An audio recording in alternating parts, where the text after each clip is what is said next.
Gold, trusted gold buyers. మీరు తాకట్టు పెట్టిన బంగారాన్ని విడిపించి ఈ రోజు ఉన్న మార్కెట్ ధరకు కొనబడను. జనరల్గా ఏంటి అంటే ఒక ప్రాసెస్లో మనం మసాజ్ చేస్తాం క్రీమ్స్ యూజ్ చేసినప్పుడు అది బ్లడ్ సప్లైని పెంచుతుంది.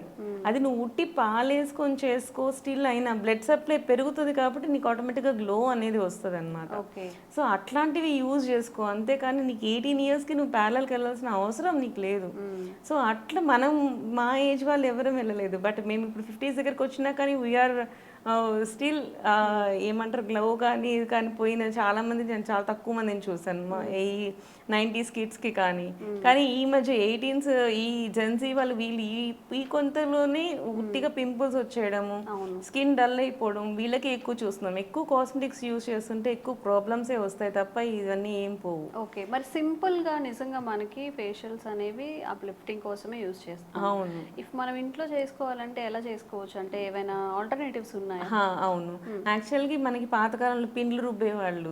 సో అవన్నీ కూడా చేతులకు అప్లై చేసుకుని అది వద్దన్న అప్లై అయ్యేది, బాగా అయిపోయేది.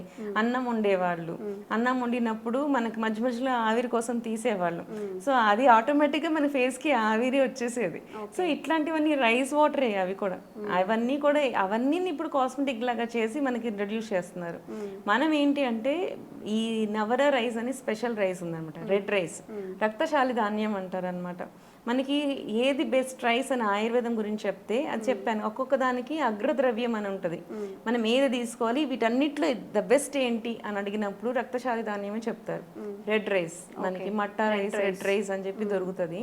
ఇంట్లో హై విటమిన్స్ ఉంటాయి, హై ఐరన్ కంటెంట్ ఉంటుంది. మనకి రైస్లో చాలా తక్కువ ఉంటుంది మనకి ఐరన్ అనేది. సో ఈ రెడ్ రైస్లో చాలా ఎక్కువ ఉంటుంది అనమాట. సో రెడ్ కంటెంట్ అవన్నీ ఉన్నవన్నీ మంచివి, బ్లడ్ తెప్పిస్తాయి అని చెప్పి మనం జనరల్గా చూసుకున్నాం కదా. సో అట్లా ఇది రైస్ కూడా చాలా మంచిది. ఈ రైస్ని మనము పాలు వేసి ఉడకబెట్టి దాన్ని కానీ మనము ఉడకబెట్టేసినాక ఒక మస్లిన్ క్లాత్ వేసి పిండేస్తే ఇట్లా తీస్తే మనకి గుజ్జు వస్తుంది. సో దాన్ని ఫేస్ ప్యాక్ లాగా చేసుకోవడం, దాంతో మీరు మసాజ్ చేయండి. మీకు మనకి పార్లర్స్కి వెళ్తే ఏం చేస్తారు, ఫస్ట్ కండెన్స్డ్ మిల్క్ యూజ్ చేస్తారు. ఇవన్నీ కెమికల్సే కదా, యాస్ట్రింజెంట్స్ యూజ్ చేస్తారు. కండెన్స్డ్ మిల్క్, యాస్ట్రింజెంట్, ఆ తర్వాత క్రీమ్స్ యూజ్ చేస్తారు. ఈ 3 ప్రాపర్టీస్ ఇందులో వచ్చేస్తాయి. మీకు పాలు యూజ్ చేస్తారా, మీరు అన్నం పెట్టి ఉడకబెట్టి పాలు యూజ్ చేస్తారా, ఈ పాలతో కండెన్స్డ్ మిల్క్ ఎఫెక్ట్ ఏదైతే ఉందో పాలు ఎఫెక్ట్ వస్తుంది. ఈ మధ్య రైస్ వాటర్లో ఏదైతే నియాసినమైడ్ ఏదైతే ఉందో దాన్ని ఏవైతే యూజ్ చేస్తున్నామో ఈ రెడ్ రైస్లో కూడా అది ఉంటుంది. సో అవి యూజ్ చేసుకొని దాంతో ఫేషియల్స్ చేసుకుంటా, దాంతో మనం బ్లడ్ సప్లై చేసుకునేలాగా చేసుకొని, అంటే మసాజ్ చేసుకొని ఇలా చేసుకొని సేమ్ అదే దాన్ని ఫేస్ ప్యాక్ లాగా కూడా అప్లై చేసేసుకోవచ్చు. కొంచెం తేనె యాడ్ చేసేసుకొని ఫేస్ ప్యాక్ లాగా అప్లై చేసుకోవచ్చు. మనకేంటి అంటే బ్లాక్నెస్ స్పాట్స్ ఉన్న వాళ్ళకి కొంచెం లెమన్ కూడా యాడ్ చేయొచ్చు. విటమిన్ సి న్యాచురల్ ఏమొస్తుంది, లెమన్స్లో వచ్చేస్తుంది.